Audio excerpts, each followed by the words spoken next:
নমস্কার বন্ধুরা, মিনু ছোট রান্নাঘরে সকলকে জানাই স্বাগত। আজ আমি ঢাকাই পরোটা বানাবো। দোকানে দেখবেন এত বড় বড় কি সুন্দর করে পরোটাগুলো ভেজে সাজানো থাকে, খেতে বেশ সুন্দর লাগে। দেখতেও যেমন সুন্দর লাগে, খেতেও তেমন সুন্দর লাগে। তো আজকে আমি সেটাই বাড়িতে বানাবো আর আপনাদের সাথে শেয়ারও করবো। আপনারা প্রথম থেকে শেষ পর্যন্ত ভিডিওটা দেখবেন। ঢাকাই পরোটা বানানোর জন্য আমি কি কি নিয়েছি আপনাদের দেখিয়ে দেবো। খুব বেশি উপকরণের প্রয়োজন নেই, শুধু একটু ময়দা হলেই হয়ে যাবে। চলুন দেখে নিই। ঢাকাই পরোটা তৈরি করার জন্য নিয়েছি ময়দা, আরও কিছুটা নিয়ে নেব। ময়দাটাকে খুব ভালো করে মাখিয়ে নেব। দিয়ে দেবো ময়মের জন্য তেল। এই বড় চামচের 2 চামচ তেল দেবো। টেবিল চামচ হলে এটা 5 চামচ হয়ে যাবে। আর কিছু দেওয়ার লাগবে না, নুন চিনি কিছুই এখনো দিতে হবে না।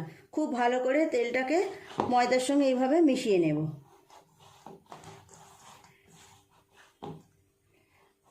যত ভালো করে ময়মটা দেওয়া হবে পরোটাগুলো ততই ভালো হবে। একটু সময় নিয়ে আস্তে আস্তে সুন্দর করে ময়দার সঙ্গে এইভাবে তেলটাকে ময়ম দিয়ে নিতে হবে। খুব ভালো করে 5-7 মিনিট সময় নিয়ে পুরো ময়দাটার সাথে এইভাবে ময়মটা দিয়ে নিলাম তেলটা। এই দেখুন, এই রকম পুরো ডেলা পাকালে তাহলে জানবেন যে ময়মটা ঠিকঠাক দেওয়া হয়েছে। এবার অল্প অল্প করে জল দিয়ে মেখে নেব। এমনি ঠান্ডা জলই দেব।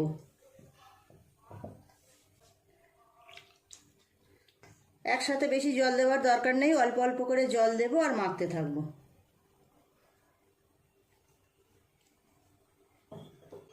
আর অল্প একটু জল দেব। খুব সুন্দর করে ময়দাটাকে মেখে নেব।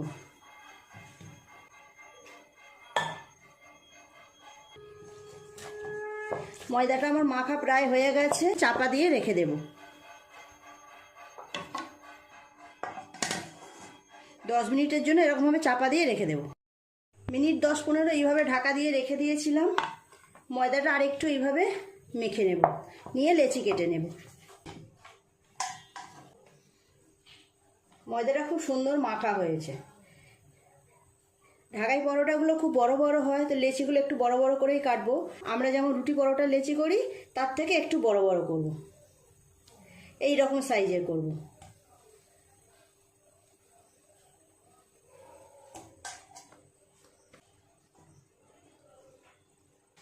আমি 5টা বানাবো পরোটা। 5টার মতো লেচি কেটে নিলাম। ময়দাগুলো একটু এইভাবে হাতে চাপ দিয়ে দিয়ে গোল করে নেব।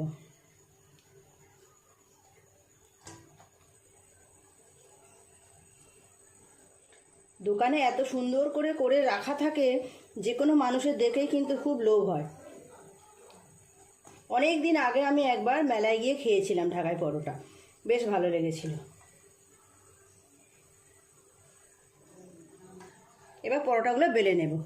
আমি বড় থালা নিয়েছি, থালার উপরে করে বেলবো। একটা বাটিতে অল্প একটু শুকনো ময়দা নিয়েছি, আর একটা বাটিতে নিয়েছি অল্প একটু তেল, আর একটা বাটিতে নিয়েছি অল্প একটু জল। একটা লেচি নিয়ে নেব, অল্প একটু তেল দেব, তেল দিয়ে বেলবো।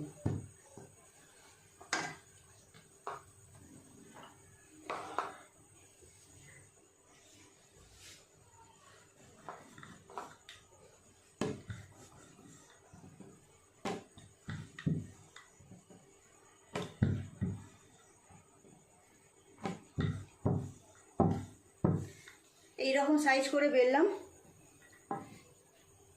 এর উপরে দিয়ে দেব তেল। পুরো পরোটার উপরে সাদা তেল নিয়েছি, তেলটা এইভাবে বুলিয়ে দেব।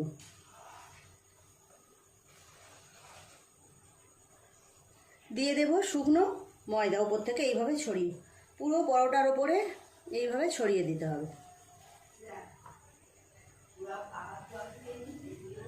এবার একটা ছুরি নিয়েছি, ময়দা তেলটা দেওয়া হয়ে গেছে। একটা ছুরি নিয়েছি, এই মাঝখান থেকে কেটে নেব। এবার আস্তে আস্তে রোল করে নেব। এইভাবে এক পাশ এরম ধরে আস্তে আস্তে একটু আস্তে আস্তে কাজটা করতে হবে। এই রকম কি সুন্দর পাকিয়ে যাচ্ছে দেখুন। কোন আইসক্রিম যেমন হয় ওই রকম একটা শেপ আসবে।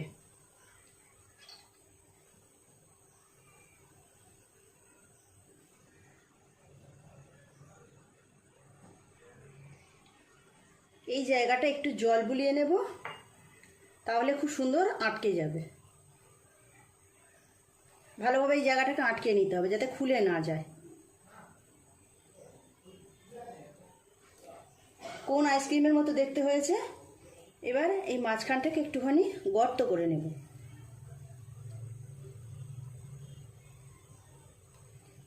এইবার এই মুখগুলোকে এর মধ্যে আস্তে আস্তে ঢুকিয়ে দেব এইভাবে।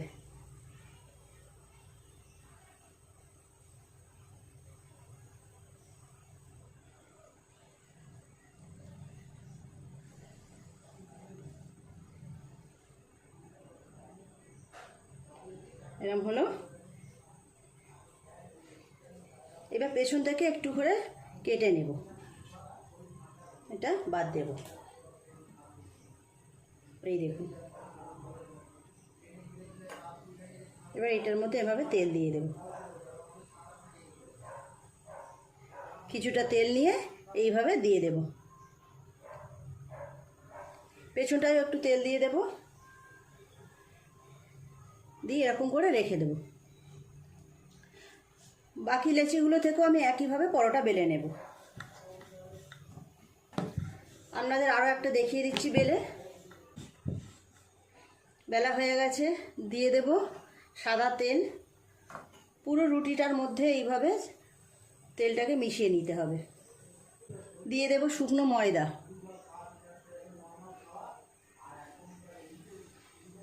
এইভাবে পুরো পরোটার মধ্যে এইভাবে বুলিয়ে দিতে হবে।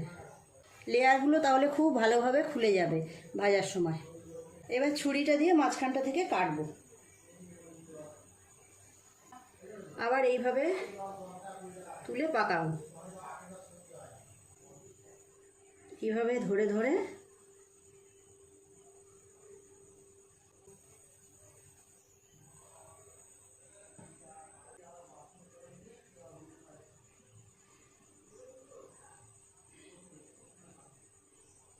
দেখুন তৈরি হয়ে গেল কোন আইসক্রিমের মতো। এই জায়গাটা একটু জল দিয়ে দেব। জল দিলে খুব ভালোভাবে এটা আটকে যাবে। এবার এই মাঝখানটা হাত দিয়ে একটু গর্ত করে নেব। এইভাবে এই ধারগুলোকে মুড়ে মুড়ে এই ভিতরে দিয়ে দেব।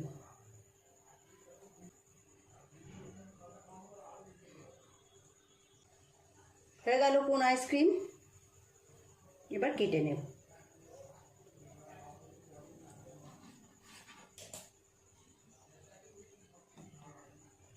এই দেখুন পুরো ভাঁজগুলো দেখা যাচ্ছে। তেল দিয়ে দেব, পেছন দিকটায় একটুখানি তেল দিয়ে দেব। হয়ে গেল আর একটা লেচি রেডি। এইভাবে আমি বাকিগুলোকেও করে নেব। সব লেচিগুলো থেকেই এইভাবে এরকম করা হয়ে গেছে। আর এইটা লাস্ট, এটা করে নিলেই হয়ে যাবে। এটা করে নিয়ে আমি কড়াই তেল চাপিয়ে দেবো গরম হওয়ার জন্য। সবগুলোই তো হয়ে গেল, কেটে নেব।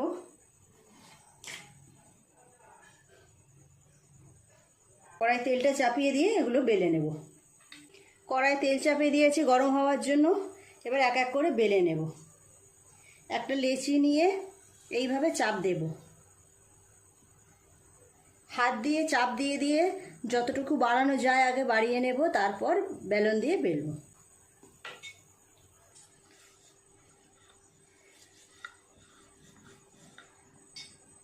ঢাকাই পরোটাগুলো সাইজে একটু বড় বড়ই হয়। আর এই ওপর পিঠটা ওপর দিকেই থাকবে, এটাকে উল্টিয়ে দেব না, আর বেশি বড় করব না। হয়ে গেল একটা ঢাকাই পরোটা বেলা। এই দেখুন ভাঁজগুলো পুরো দেখা যাচ্ছে। হয়ে গেল একটা। আবার একটা লেচি নিয়ে একইভাবে বেলে নেব। এইভাবে চাপ দেব, চাপ দিয়ে দিয়ে যতটাকে বাড়ানো যায় এবার বেলবো।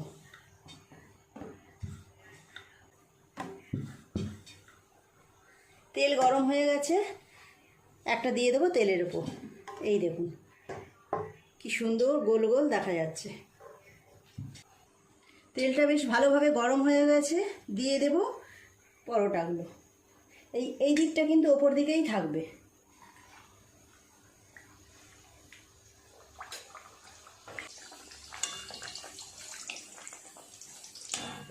এইভাবে তেল নিয়ে ওপরে দিয়ে দিতে হবে।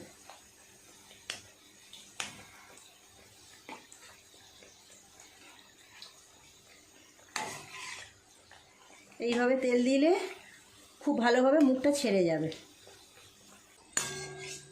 যেমন মাঝখানটা গর্ত হয়ে যাচ্ছে দেখুন, এইভাবে অনবরত তেল নিয়ে দিয়ে দিতে হবে মাঝখানে।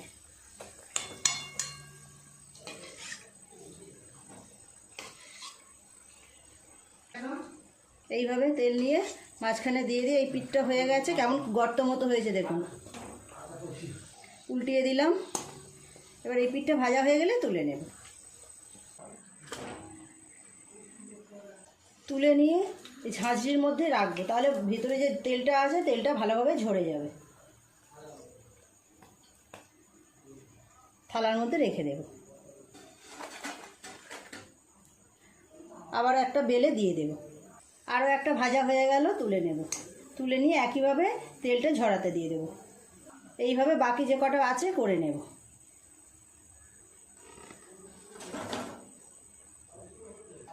সব ঢাকাই পরোটাগুলো আমার ভাজা হয়ে গেছে, তুলে নেব। আজ তো আমি ছোলার ডাল আলু দিয়ে তরকারি করেছি, তার সাথে সার্ভ করব। তুলে নেব। সব ঢাকাই পরোটাগুলো আমার ভাজা হয়ে গেল, চলুন সার্ভ করার জন্য গুছিয়ে নিই।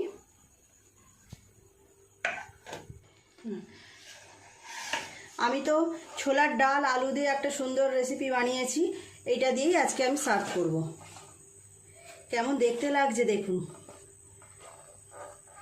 ছোলার ডাল আলু দিয়ে এই সুন্দর রেসিপিটা আমার চ্যানেলে দেওয়া আছে, আপনারা চাইলে দেখে নিতে পারেন।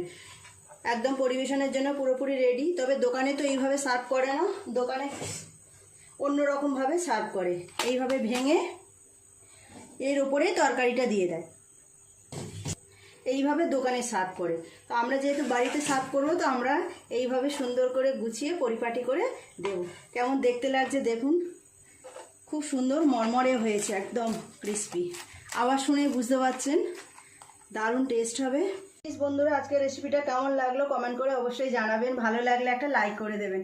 আমার চ্যানেলটি সাবস্ক্রাইব করে পাশের বেল ঘন্টিটা ক্লিক করে দেবেন, তাহলে যখনই আমি এইরকম নতুন কোনো ভিডিও আপলোড করবো তার সাথে সাথে সবার আগে আপনার নোটিফিকেশনে পৌঁছে যাবে। সবাই খুব ভালো থাকবেন। দেখা হচ্ছে পরের দিন নতুন কোনো ভিডিওর সাথে।